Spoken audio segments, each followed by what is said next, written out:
Hi guys, Maikeru here. This is my video talking about the new wishes that are going to be redeemable on Monday. There is a lot of good stuff here, and I want to talk about the good ones and the bad ones and my reasoning for which ones I would choose. So getting right into this, what are the gifts? They are part of the login lockout compensation. Everyone who wasn't locked out gets 100% charge on their Guardian's gift. Everyone who was locked out of their accounts get 300%. And the people who are locked out for an extended period of time get 400%. Each thing on your gift, when you activate it, costs a certain percentage. So you can activate it a certain amount of times. So for example, if something's 10%, you can activate that 10 times if you wasn't locked out. If you're locked out, you can activate that 30 times or even 40 times if you're locked out for ages. There are so many different gifts, and you can mix and match different ones if you wanted to, and there are some really, really solid ones. So let's talk about the gifts and talk about the good ones and the bad ones. First up is the inventor's wish. It grants a gizmo shell that can be filled with any materials you've unlocked, and it does not use up those materials. So it's a free attempt on any perk, and it works with Ancient Invention. So when people are going for those endgame perks like Aftershock 4 Equilibrium 2, they cost 60 mil an attempt, and it has a 33% chance of you getting it. So you have a 1 in 3 chance of getting an A4E2, so if you redeem your wishes on here, if you have 100% charge, you may see 2 of these, which is really, really nice. Doing 100% charge on here would literally save you 300 mil from getting those components yourself. Obviously, scavenging is a thing, so if you have a lot of components from scav, this might not be that great for you.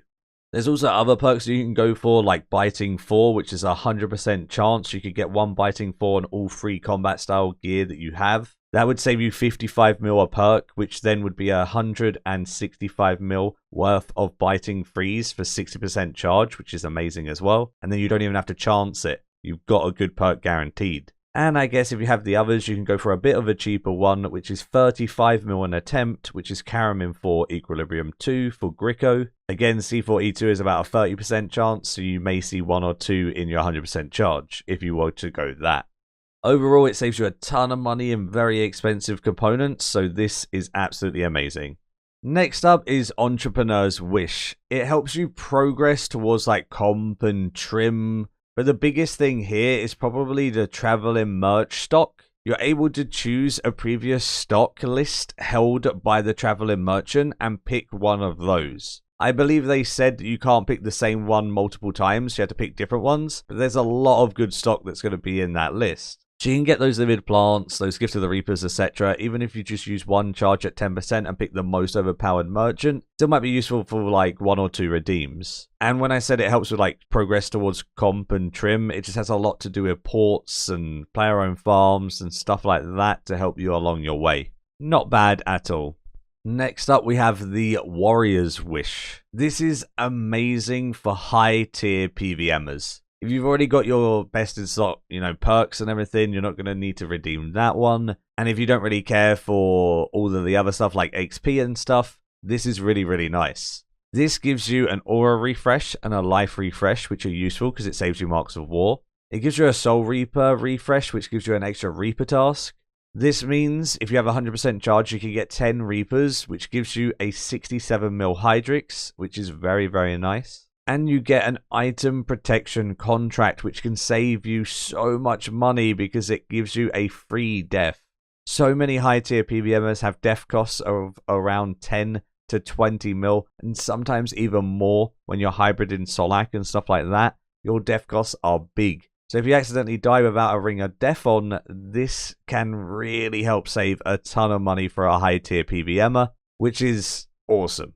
Next up is Wrangler's Wish. This is really good for Iron Men, but I wouldn't say it's too amazing for main accounts unless you're trying to get EIEIO or something and complete your breeding logs for trim comp. That's like the only time I would say it's okay for a main if you don't need any of the other stuff. The reason why it's good on an Iron Man is you can force 2 males to breed to try for a female baby. So say you're looking for a breeding pair of dragons, then you can get those to breed if you only have 2 males to try and get a female and then have a breeding pair for those POF gains. Same applies with Ranch Out of Time. Those dinosaurs can be so annoying to get. They're rare from Big Game Hunter. They're rare from killing, different dinosaurs. and 80 hunter marks is a lot to spend for a random dinosaur. So if you have 2 males of that as well, trying to breed for a female so you can get a breeding pair going, and then you can get your, bottled dinosaur raw and stuff in your Iron Man for Vuln Bombs is huge. So this is a really good one for Iron Men, not so much mains. Next up, we have Navigator's Wish. It's bad. All it does is completes your active port's voyages, and it's 10% charge. With all of the other things that are amazing at 10% charge, this just is underwhelming. And we have Archaeologist's Wish, which completes an active archaeology research. That's very, very bad. Just don't use this. It's 10% charge again. Not worth it. Second from last, we have Wanderer's Wish. This resets daily, weekly, or monthly D&Ds. 1% to reset a daily, 5% to reset a weekly, and 20% to reset a monthly. This means you can reset so many sinkholes and caches for big XP. That's really good on an Iron Man if you're pushing for invention with divination, or it's really, really good pushing dungeoneering because the sinkhole XP is actually very good. If you have 100% charge, this would be 20 penguins or Herbie Werby D&Ds. That's a hell of a lot of XP in one skill for Iron Men. Penguins at lower levels of Herblore for Iron Men are insane. And then at higher levels of Herblore, Herbie Werby takes over and becomes better than Penguins in terms of XP in Herblore specifically. But you could do your Penguins for XP in different skills on an Iron Man. Just stuff that are really, really annoying to train on there would give you a lot of XP. The monthly doesn't really seem worth 20%. Some people were mentioning Oyster and, the Dragonkin D&D and stuff, but I don't think it'd be as strong as like 20 Penguins, right? So I'd probably say I wouldn't really use it for the monthlies. Last but certainly not least is Polymath's Wish. This grants you double XP for an hour for members and 20% extra experience for free to play. It's exactly the same as double XP Live. The normal double XP restrictions all apply, etc. So it's like having extra double XP Live, just like what we got now where we have our 48 hours of double XP. I guess you can have an extra 10 hours, or if you are locked out, 30 to 40 hours of double XP if you're going to try and push for those like 99s or 120s that you really need. Obviously, this is not available for Iron Man accounts, it's only mains. But it's pretty good because it saves you money on buyable skills, right? Or it saves you time on skills that you hate. So overall, it's pretty good. It's just like double XP. It's gonna be good, right?